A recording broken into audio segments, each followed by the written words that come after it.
नमस्कार दोस्तों, स्वागत है आप सभी का आपके अपने यूट्यूब चैनल आकांक्षा शुक्ला सीजीपीएससी पर। हम आपके लिए लेकर आए हैं एनवायरनमेंट का लेक्चर नंबर 7, जिसमें हम स्टडी करेंगे सॉलिड वेस्ट मैनेजमेंट के बारे में और जानेंगे ह्यूमन रोल्स क्या कंट्रीब्यूट करते हैं हमारे पॉल्यूशन कंट्रोल में। इसके बाद जो हमारी 2 यूनिट हमारे एनवायरनमेंट में जो रह गई है वो है आपकी डिसास्टर मैनेजमेंट, जिसमें आपको स्टडी करना है लैंडस्लाइड्स, साइक्लोन, फ्लड, अर्थक्वेक के बारे में। एंड जो लास्ट टॉपिक आपका या लास्ट यूनिट हम ये कह सकते हैं वो है आपका पॉपुलेशन ग्रोथ। काफ़ी छोटी-छोटी यूनिट्स है, तो हम कोशिश करेंगे कि इसको जल्दी से कवर करके ज़्यादा से ज़्यादा जितने एमसीक्यूज़ हो सके हम इसमें यहाँ पे सॉल्व करेंगे। तो चलिए आज का लेक्चर हम स्टार्ट करते हैं। ठीक है। सो आज का जो हमारा टॉपिक है वो है सॉलिड वेस्ट मैनेजमेंट। देखिए, सॉलिड वेस्ट मैनेजमेंट कहीं न कहीं रिलेट करता है आपके ही घर से या फिर आपकी इंडस्ट्री से हम कहो, जो भी जितना भी वेस्ट सॉलिड फॉर्म में निकलता है जिसको डिकम्पोज़ होने में काफ़ी ज़्यादा दिक्कत हो सकती है, जिससे जो काफ़ी ज़्यादा हज़ार्डियस हो सकता है या फिर हमारे लिए नॉन हज़ार्डियस भी हो सकता है। तो देखिए, जानते हैं सॉलिड वेस्ट मैनेजमेंट होता क्या है? सबसे पहले हम देखेंगे कि वेस्ट क्या होता है। ठीक है, किसी भी तरीके का अनवांटेड या अनयूज्ड चीज़ जो हम यूज़ करने के बाद जो लेफ्ट ओवर जो पार्ट्स बच जाता है उसको हम क्या कहते हैं? वेस्ट, और जिसको हम फेंक देते हैं। ठीक है? So waste also known as rubbish, trash, refuse, garbage, junk, litter and ought is unwanted or useless material. In biology, waste is any of the many unwanted substances or toxins that are expelled from living organism. Metabolic waste such as urea and sweat, किसी भी प्रकार का किसी भी organism में जो भी left over या अनवांटेड मटेरियल होता है उसको हम वेस्ट की कैटेगरी में डाल देते हैं। ठीक है। एक वेस्ट की जो डेफिनेशन दी गई थी वो बेसल कन्वेंशन में दी गई थी। बेसल कन्वेंशन होता क्या है हम भी थोड़ी देर बाद जानेंगे। पहले हम देख लेते हैं कि बेसल कन्वेंशन के अकॉर्डिंग वेस्ट की डेफिनेशन क्या थी। सब्सटेंसेस और objects which are disposed of और are intended to be disposed of are required to be disposed of by the provision of the law. किसी भी चीज को हम जब डिस्पोज करने की कंडीशन में, या फिर हम कह सकते हैं कि हम उसको एक लॉ बनाया गया है कि किसी भी चीज़ या ऑब्जेक्ट को कब डिस्पोज किया जाना है, कब उसकी रिक्वायरमेंट के बाद उसे डिस्पोज कर देना चाहिए। तो ऐसा बेसल कन्वेंशन के थ्रू जो आपके हुआ था, जो साइन हुआ था आपके 1989 में 22 ऑफ मार्च, और जो आपके एनफोर्समेंट हुआ था इस बेसल कन्वेंशन में लिए गए जितने भी डिसीजन थे, उसका जो एनफोर्समेंट है वो किया गया था 5 ऑफ मई 1992। बट आपको जब भी क्वेश्चन पूछा जाएगा कि बेसल कन्वेंशन कब टेक प्लेस हुआ था, तो वो आपका 22 मार्च 1989 को ही माना जाएगा।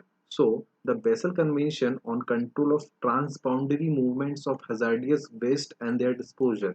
देखिए, बेसल कन्वेंशन में एक निर्णय लिया गया था कि किसी भी तरीके के जो हार्मफुल वेस्ट होते हैं वो आपके ऑलरेडी ऑलरेडी जो आपके डेवलप्ड नेशंस है वहां से डेवलपिंग नेशंस में नहीं जाएंगे। ठीक है, ऐसा वहां पे एक ट्रीटी साइन की गई थी। तो ये था आपका Basel convention for the transboundary movements of hazardous waste and their disposals. ठीक है, तो ये कब टेक प्लेस हुआ था ये आपको याद रखना है, 22 मार्च 1989। ठीक है, ये क्वेश्चन सीधा आ सकता है बेसल कन्वेंशन से रिलेटेड। चलिए, अब हम देखते हैं काइंड्स ऑफ वेस्ट। देखिए, आपके दो तरीके के वेस्ट हो सकते हैं। यदि मैं उसको मोटे मोटे तौर पे आपको बोलूँ तो solid waste and liquid waste. Solid waste आप समझ सकते हो कि वैसा वेस्ट, मतलब आपका हो गया एग्जांपल प्लास्टिक। ठीक है, फिर स्टायरोफोम कंटेनर्स जो भी प्लास्टिक से ही बने होते हैं, देन आपके बॉटल्स हो गए, कैंस हो गए, पेपर, स्क्रैप आयरन। ठीक है, तो किसी भी तरीके का जो बल्क में प्रोवाइड होने वाला जो थ्रैश होता है या वेस्ट होता है उसको बोलते हैं आपके सॉलिड वेस्ट। और waste is in the form of solid form, domestic, commercial और इंडस्ट्रियल वेस्ट इस प्रकार से हो सकते हैं। इसके अलावा आपके जो लिक्विड वेस्ट है, सीधी सी बात है, नाम है उसका लिक्विड वेस्ट, तो लिक्विड के फॉर्म में होगा। अब वो किस तरीके के वेस्ट हो सकते हैं? आपके डोमेस्टिक वॉशिंग से जो रिलीज होने वाला वेस्ट है वो, केमिकल ऑयल्स जो आपके इंडस्ट्रीज से, वेस्ट वाटर फ्रॉम पॉन्ड्स या फिर manufacturing industries and other sources, काफी तरीके के केमिकल्स और टॉक्सिक केमिकल्स जो आपके इंडस्ट्री से बाहर निकलते हैं वो आपके लिक्विड फॉर्म में होते हैं। सो आपके जो लिक्विड वेस्ट है वो कुछ इस प्रकार से लिक्विड फॉर्म में होंगे। अब हम बात करते हैं classification of waste according to their properties. देखिए, दो तरीके से हम उसको डिवाइड कर सकते हैं। एक तो होता है आपका बायोडिग्रेडेबल, नॉन बायोडिग्रेडेबल। सो बायोडिग्रेडेबल जो है वो आपके डिग्रेड हो सकते हैं जल्दी, काफी जल्दी हो सकते हैं। ठीक है, उसके लिए ज़्यादा टाइम नहीं लगता है। बट वही यदि नॉन बायोडिग्रेडेबल की हम बात करें, आपने पढ़ा होगा कि आपकी जो प्लास्टिक की बॉटल्स होती है, ठीक है, कैंस होती है, ठीक है, ये काफ़ी समय लगाता है डिकम्पोज़ होने के लिए, तो ये काफ़ी ज़्यादा हमारे लिए हार्मफुल है। तो हमने वेस्ट को अकॉर्डिंग टू देयर प्रॉपर्टीज़ यदि क्लासिफ़ाई करना हो, तो उसको हम biodegradable waste and non biodegradable waste में क्लासिफ़ाई करेंगे। सबसे पहले हमने वेस्ट को ब्रॉडली क्लासिफ़ाई किया था, तो सॉलिड वेस्ट और लिक्विड वेस्ट, बट हम यदि उसकी प्रॉपर्टी के बेसिस पे यदि क्लासिफ़िकेशन करेंगे, तो आपके biodegradable and non biodegradable waste की हम यहाँ पे बात करेंगे। इसके बाद आता है आपका classification of waste according to their effects on human health and environment. आपके एनवायरनमेंट और आपकी खुद के हेल्थ पे जब प्रभाव डालने वाले वेस्ट को हम यदि क्लासिफाई करने चाहेंगे, तो हम उसको दो तरीके से करेंगे। एक होता है आपका हैजार्डस वेस्ट और दूसरा होता है non hazardous waste. Hazardous waste मतलब जो आपको आपके लिए काफ़ी ज़्यादा अनसेफ है। So substance unsafe to use commercially, industrially, agriculturally, or economically and have any of the following properties: ignitability, corrosivity, reactivity और toxicity। किसी भी तरीके से यदि ये आपके साथ रिएक्ट करता है या फिर आपको टॉक्सिसिटी आपको दिखती है उसमें, या corrosiveness दिखती है, ठीक है, या फिर तो वो इन्फ्लेमेबल है, तो इस तरीके के वेस्ट आपके लिए क्या है, अनसेफ है। तो इसको हमने कैटेगरी में डाला आपके हजार्डियस वेस्ट जो आपको इफेक्ट कर सकते हैं। और दूसरा होता है non hazardous waste that are safe to use commercially, industrially, agriculturally, or economically and do not have any of those properties those are mentioned above। इस चारों में से कोई भी प्रॉपर्टी यदि उसमें नहीं है, तो वो आपका कैसा है, वो नॉन हैजार्डियस वेस्ट है और वो आपके लिए सेफ है, बट वेस्ट है, इसीलिए आपको उसको अपने से दूर रखना होगा, किसी भी तरीके से उसको डिस्पोज करना होगा। ठीक है, अब हम बात करते हैं नेक्स्ट क्लासिफिकेशन की तरफ। तो हम बात करेंगे classification of waste according to their origin and their type. अभी तक हमने बात किया सबसे पहले आपके सॉलिड वेस्ट, लिक्विड वेस्ट हमने क्लासिफाई किया था, देन हमने उसको प्रॉपर्टीज के अकॉर्डिंग biodegradable and non biodegradable waste पे किया था। उसके बाद हमने according to their effects on human health में जब देखा था, तो hazardous and non hazardous waste में उसको क्लासिफाई किया था। अब हम बात करेंगे उसके ओरिजिन या टाइप के बेसिस पे यदि हमको वेस्ट को क्लासिफाई करना हो, then we can say municipal solid waste, biomedical waste, industrial waste, agricultural waste, fishery waste, radioactive waste and e waste. अब हम जानेंगे एक एक करके होता क्या है। देखिए, आपके जो सॉलिड वेस्ट मैनेजमेंट है उसमें सबसे ज़्यादा पार्ट है आपका म्यूनिसिपल सॉलिड वेस्ट का और दूसरा है इंडस्ट्रियल वेस्ट का। ठीक है, आपके सिलेबस के अकॉर्डिंग भी उसमें दिया गया है कि अर्बन मतलब म्यूनिसिपल सॉलिड वेस्ट एंड उसके बाद आपका इंडस्ट्रियल वेस्ट। यहाँ पे आपको स्टडी करना है, बहुत शॉर्ट में। So solid waste that include household garbage, rubbish, construction and demolition debris, sanitation residues, packaging material, trade refugees are managed by any municipality। तो म्यूनसिपैलिटी के द्वारा आपके घर से निकाला गया या आपकी लोकेलिटी में निकाला हुआ जितना भी गार्बेज और जितना भी वेस्ट है, जितना भी रेसिड्यू मटेरियल्स है, उसको पूरा मैनेज करने का काम किसका होता है, वहाँ की म्यूनसिपल कॉरपोरेशन का होता है। और वो म्यूनसिपल कॉरपोरेशन का की जवाबदारी होती है कि उस पर्टिकुलर सॉलिड वेस्ट मैनेजमेंट को इंटीग्रेटेड तौर पे आपके वेस्ट को सिटी से कहीं दूर ले जाकर उसको रिसाइकल, रीयूज या डिस्पोज किया जाएगा। ठीक है, तो हम यहाँ पे अब बात करेंगे बायोमेडिकल वेस्ट के बारे में। देखिए, आपके हॉस्पिटल से निकलने वाले जितने भी वेस्ट है, आपके क्लिनिक से निकलने वाले जितने भी वेस्ट है, वो या तो सॉलिड या लिक्विड फॉर्म में होता है। जो आपकी सिरिंज होती है, इंजेक्शंस होते हैं, बॉटल्स होती है, ठीक है, ब्लड की जो वेसल्स होती है, तो ये जितने भी तरीके का वेस्ट मटेरियल आपके हॉस्पिटल या क्लिनिक से निकलने वाला है, ये भी एक प्रकार से क्या होता है, आपका वेस्ट मटेरियल होता है। इसे भी डिकम्पोज करना काफ़ी ज़्यादा ज़रूरी है। देन आता है आपका इंडस्ट्रियल वेस्ट। ये आप सॉलिड वेस्ट मैनेजमेंट का सबसे मेन पार्ट है आपका इंडस्ट्रियल वेस्ट। तो किसी भी प्रकार का जो टॉक्सिक या केमिकल प्रोडक्ट होता है जो आपके इंडस्ट्री से निकलकर वाटर बॉडीज में जाके मिल जाता है, तो इस प्रकार का जो वेस्ट होता है ये आपका क्या रहता है, आपका इंडस्ट्रियल वेस्ट। इसके बाद बात करते हैं एग्रीकल्चरल वेस्ट की। तो एग्रीकल्चरल वेस्ट एक प्रकार से बायोडिग्रेडेबल वेस्ट होता है।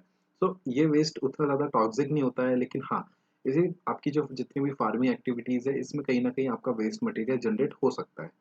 इसके बाद बात करेंगे फिशरीज वेस्ट का। तो waste generated due to fishery activities this are extensively found in coastal and estuarine areas.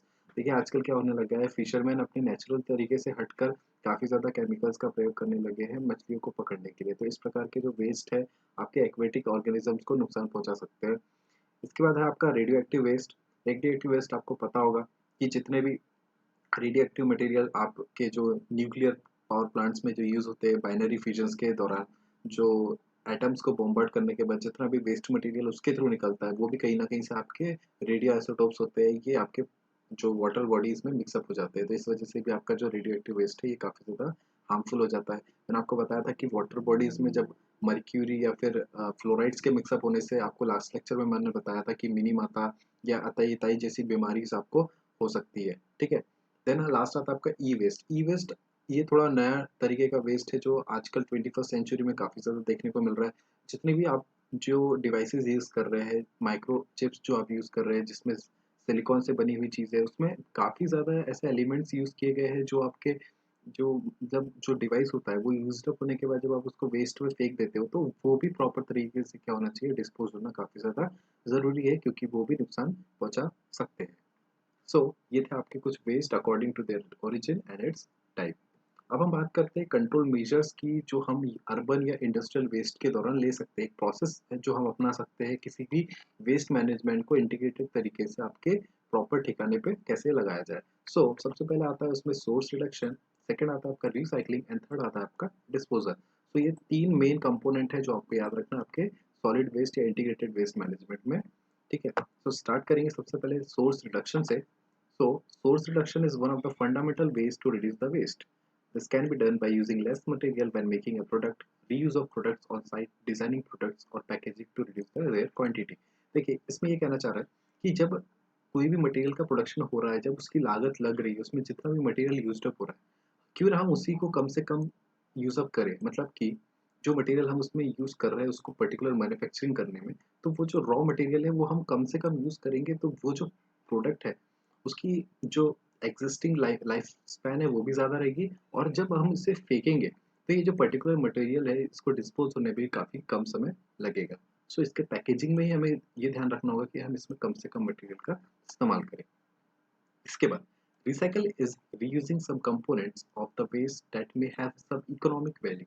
Recycling has readily visible benefits such as conservation of resources, reduction in energy used during manufacture and reducing pollution level। देखिए अब किसी भी तरीके का जब product waste में डालते हैं तो हम इंश्योर करते हैं कि वो जो मटेरियल है आपके रिसाइकलिंग प्रोसेस से आप उसको वापस से किसी भी तरीके में किसी भी तरह उसको मोल्ड करके किसी नए फॉर्म में या नए तरीके से आप उसको यूज़ कर सकते हैं। इस तरीके से होगा क्या, ज़्यादा से ज़्यादा आपका जो पोल्यूशन रिडक्शन लेवल है वो काफ़ी कम हो जाएगा, ठीक है। और इसके अलावा जो आप उसको कम से कम कॉस्ट में दूसरे जगहों पे यदि आप उसको यूज़ कर पा रहे हो तो ये आपकी इकोनॉमिक वैल्यूज़ को भी बढ़ाएगा, ठीक है। और ये आपको कई सारे बेनिफिट्स दे सकता है जैसे conservation of resources, reduction in energy use, ठीक है। अब जो लास्ट प्रोसेस है आपकी disposal of solid waste is done most commonly through a sanitary landfill और थ्रू इनकिनरेशन।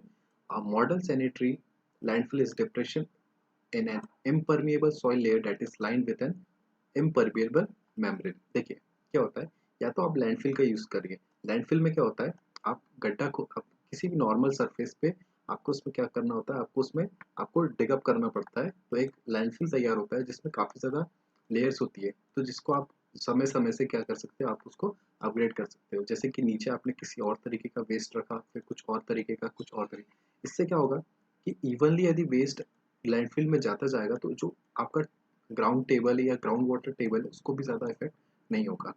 इसको हम बोलते हैं आपका लैंडफिल। ये भी एक प्रकार का नेचुरल तरीका है आपके वेस्ट मैनेजमेंट को प्रॉपर तरीके से आपके डिकम्पोज होने में मदद करेगा।